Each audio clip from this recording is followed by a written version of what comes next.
Questions for Marcus?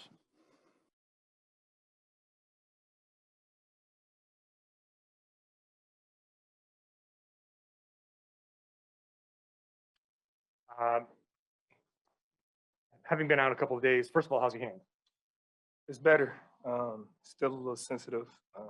With a deeper Where did you? cut Oh, right in the palm. right in the palm on my shooting hand. So I probably should have got stitches when it happened, but it was like right in that area where you could leave it, and it was a really deep cut.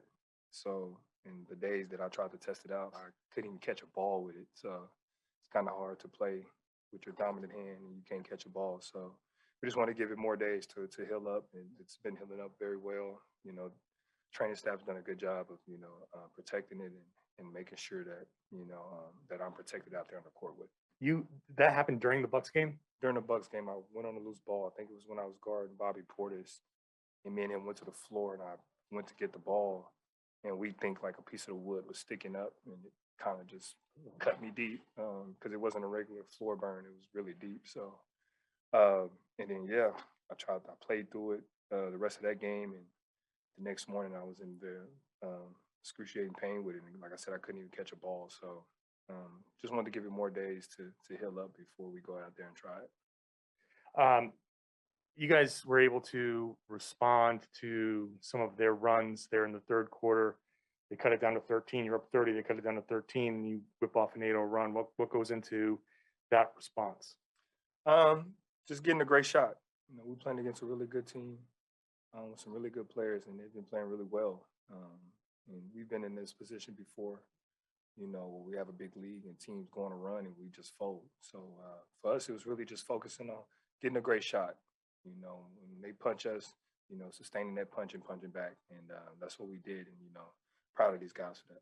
And Ime, in a couple of the timeouts, first he stopped you on the court, and there's one where he kind of, like, I don't want to say lit into you because I wasn't there, but it kind of seemed like he was pretty animated. Like, what's the reaction in those timeouts, and how do you guys come out of those timeouts when you have those interactions? Oh, they were all great. Ime was, just constantly telling us, the game plan that we had, especially in the first half. Continue to go with it. Continue to trust each other. Trust our system. Trust what we have. Trust what we've been working on. And we had a couple mishaps where we fell asleep, blown coverages where they started to make their run, turnovers, and he was just doing a good job of keeping us calm, keeping us focused, both while the timeouts and while we were on the court. And me and him were doing a lot of talking and just making sure that I keep everybody under control and keep this team in the right space of mind. And then you, as the starting point guard here, obviously they've been without a point guard really, or one of their main guys here. Getting back in here, he said you were able to settle them down. I mean, you've talked about being the point guard, and how were you able to settle these guys down? Making sure that everybody were in the right spots, and like I said, just getting a great shot. When we turn the ball over, and especially with this team, they can get out and run. They're very dangerous, and that gives them momentum. So we just wanted to come out and get a great shot every possession, and that was for me to make sure that everybody was in the right spots and getting the ball where it needed to go at any given moment that we needed it. When they start throwing all kind of defenses at us, switching, and making sure that we don't get sped up like we have done in the past. Thanks. Zoom question from Keith Smith. Marcus, you guys ran a lot of the offense through the bigs today. Is that something you think can continue even when the team's at full strength to make the game easier, as you've talked about, especially on Jason and Jalen? Definitely do. It forces teams, to not load up on Jason and Jalen all the time because they're cutting, and then you got other guys cutting around. And we have good bigs that can make the pass and create not only for themselves but others. So you put teams in full rotations, and you keep them guessing. When Jason and Jalen has the ball, the teams just load up and get their defense set, and it's a lot easier for them. When they have to look back and find these guys and find where they're going, and then also keep contact on the other guys, it makes it a lot harder.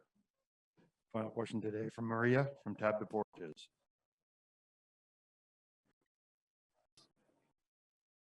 Hi, Marcus. First of all, Happy New Year. Happy New Year. Thank you. Considering everything that is going on right now, how would you describe this afternoon's game? And what do you think has helped you and your team to get this win? I probably have to describe it as much needed. You know, we bounced back from a game a couple of nights ago against the Clippers. We're out with some of our guys, just like the rest of the NBA. We've been playing very badly the last couple games. You know, this was a game for us to come in. It was an early game against a really good team who embarrassed us at their place to come down and just lay down. But, you know, the guys kept the confidence and they kept fighting and kept trusting one another. So it was a much needed win for us. Wrap it up right there. Happy New Year. Happy New Thank Year, you. guys. Thank you.